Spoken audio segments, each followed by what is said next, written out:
could go home and do a press release. Give me a break. You can do a press release with, you don't need billions of dollars to do press releases. Just very quickly to follow, the president said yesterday that some states would start to go into phase one almost immediately. How far away do you think New York is from something like phase one or even phase two? Well, phase one, phase two. It's what he's saying is, depending on where that state is, well, what the president's saying is it's up to the states. It's up to the governors. The governors who have states that have fewer cases can reopen faster.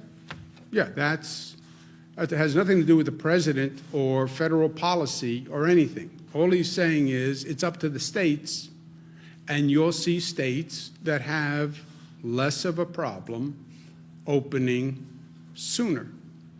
That is undeniable and totally logical. So it depends on that state, where it is, and it depends on the numbers. And the governors rely on numbers. And it has nothing to do with the federal government. Governor, on the hospital system, we said that when do we reopen? We are at now 0.9 on the infection rate. 1.2 is the tipping scale where the numbers start to go up again, right? So your margin of error right now is between 0.9 and 1.2. You have many states where the infection rate is de minimis. We're at 0.9. We're right up to that line of possible outbreak. So the states that will open first, by the data, will have much lower infection rates than we do. We were over the line. We were in outbreak territory, right? We've gotten that down to 0.9.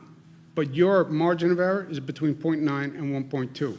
And what the experts will tell you is 0.9, 1.2, you're right on the line. It's not that precise a science. Governor, we've now got a hospital rate that seems to be stabilizing and ticking down. A few questions. Are you therefore stopping some of the things you've done to increase capacity, like the field hospitals on the island? And then is there any thought, particularly in upstate areas, of reopening hospitals and facilities to elective procedures? There are reports that workers are being laid off. And then finally, I know we had to reduce PPE standards. We had to waive a bunch of requirements to increase this capacity. Will any of that be now rolled back? And is there any concern that reducing these standards, particularly PPE, may have hastened infection or caused problems among healthcare workers? We know there's lots of infections there. The CDC reduced the PPE guidelines, not to do alphabet soup, but it was the CDC that had federal guidelines on the personal protective equipment. And they have different guidelines apparently when you're in a crisis than normally. They went to crisis guidelines. And that's what many of the nurses especially are complaining about. Those are guidelines. DOH actually sets the policy, I believe. I don't know. We set the policy. We use the CDC guidelines on these issues, okay, without use of masks, PPE equipment, the gowns we continue to use. But the issue is when can a healthcare worker go back to working with a mask?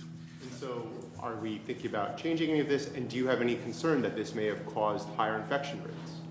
I don't feel that it caused higher infection rates at all. We're very